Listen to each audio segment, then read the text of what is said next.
Une structure mystérieuse au cœur de la Terre, c'est ce que les chercheurs ont découvert et dans cette vidéo nous examinons de près ce qui sommeille au cœur de notre planète. Assurez-vous donc de rester à l'écoute jusqu'à la fin de la vidéo si vous voulez entrer dans le vif du sujet. Si vous l'aimez, j'apprécierais un chaleureux coup de pouce et un commentaire, car de cette façon, nous pouvons faire en sorte que l'algorithme YouTube montre cette vidéo à encore plus de personnes. Merci les gars et bienvenue.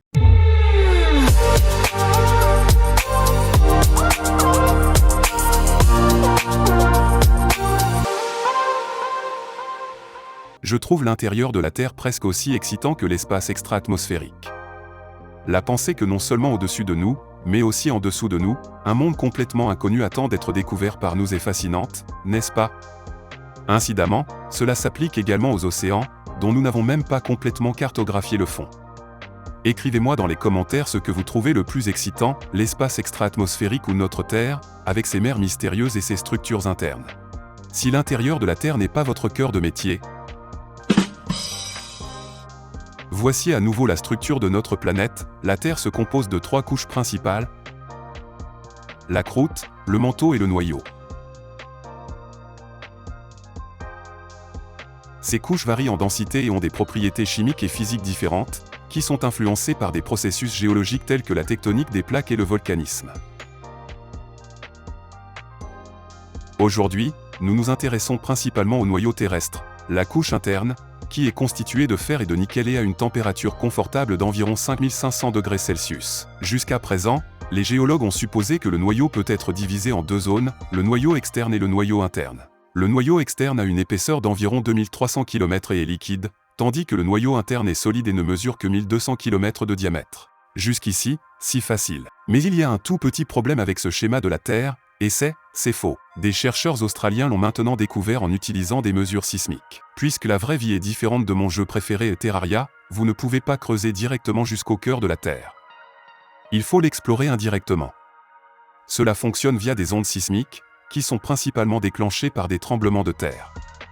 Les chercheurs ont mesuré l'activité sismique des points chauds sismiques à des points opposés sur la Terre et ont découvert que les ondes sismiques traversant le segment le plus interne de la Terre, qui se compose principalement de minerais de fer et de nickel, se comportaient légèrement différemment que dans la couche supérieure.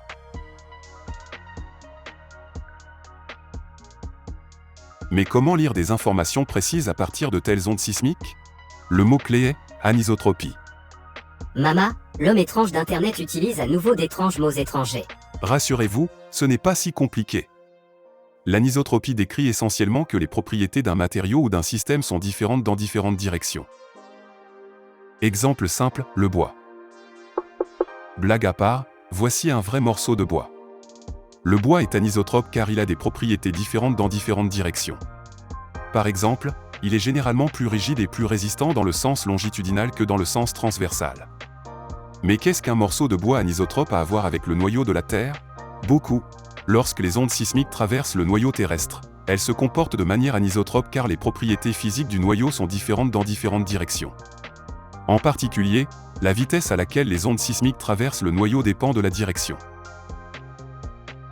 Dans le bois, l'anisotropie dépend de l'orientation des parois cellulaires, tandis que dans le noyau terrestre, l'anisotropie provient de l'orientation des cristaux ou des molécules dans les matériaux du noyau. Mais le principe reste le même, les deux montrent des réactions différentes aux forces extérieures dans des directions différentes.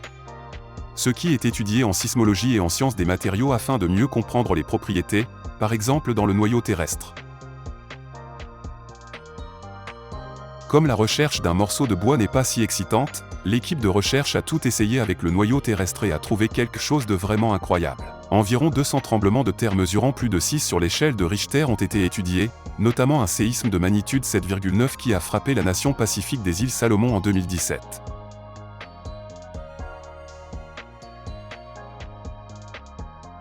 Ce séisme était particulièrement adapté à l'étude du noyau terrestre, puisque les ondes de pression générées se propageaient dans tout le corps terrestre et ces ondes de pression étaient alors enregistrées par de nombreuses stations de mesure dans l'hémisphère nord opposé.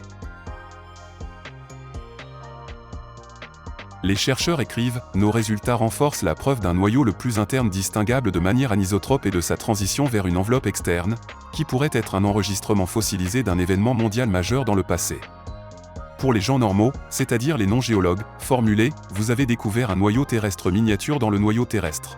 Donc, un noyau interne le plus interne, qui est entouré par le noyau interne, qui à son tour est entouré par le noyau externe.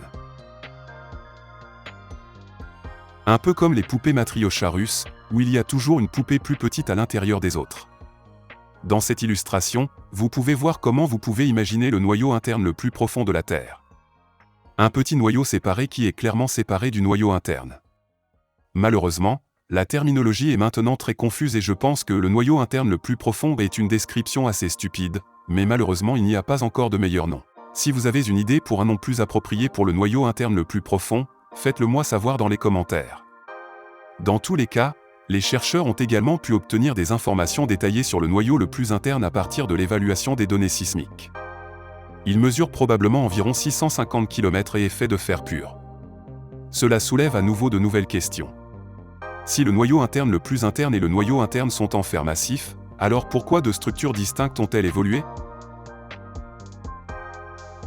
Je peux déjà voir que maintenant les théoriciens du complot de la Terre creuse prendront cela comme la preuve d'une base nazie secrète dans le noyau de la Terre ou quelque chose comme le documentaire très précis décrit par Iron Sky 2.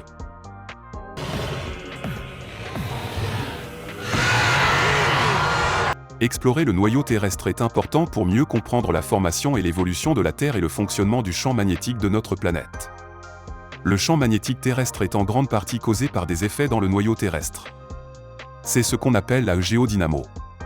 Comme nous le savons déjà, le noyau externe de la Terre est liquide, le noyau interne ou les deux noyaux internes sont solides. Le mouvement de ce liquide électriquement conducteur autour des noyaux internes crée le champ magnétique.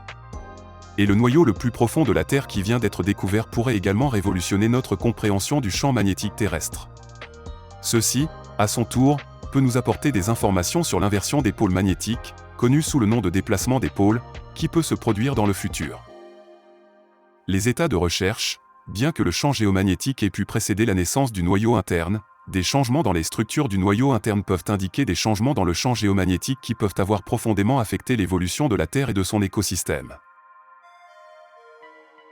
Bien que toutes ces connaissances sur le noyau terrestre semblent vraiment lointaines et très abstraites, ces processus ont toujours façonné la planète et la vie sur Terre. Et c'est pourquoi c'est très bien si nous restons curieux et continuons à le rechercher. En parlant de curieux, je voulais vous dire quelque chose de vraiment génial. Ma femme Jana a écrit un livre pour enfants de l'espace intitulé « Le système solaire sur le grenier ». Il contient de nombreuses belles histoires pour les petits astronautes et est le livre parfait pour éveiller le désir d'espace des enfants et leur envie d'explorer. Malheureusement, le livre est actuellement uniquement disponible en allemand. Si vous souhaitez d'autres versions linguistiques, faites-le moi savoir dans les commentaires. Donc, si vous connaissez de petits explorateurs de l'espace ou si vous souhaitez lire vous-même les histoires galactiques, faites-moi savoir si vous seriez intéressé par une traduction.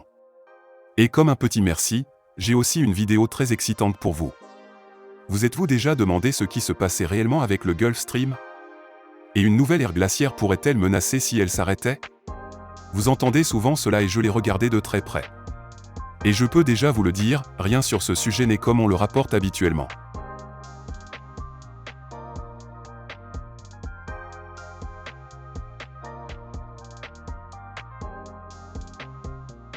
Donc, si vous voulez savoir si vous devez un jour vous préparer pour une ère glaciaire, alors cliquez sur la vidéo montrée, c'est vraiment, vraiment excitant.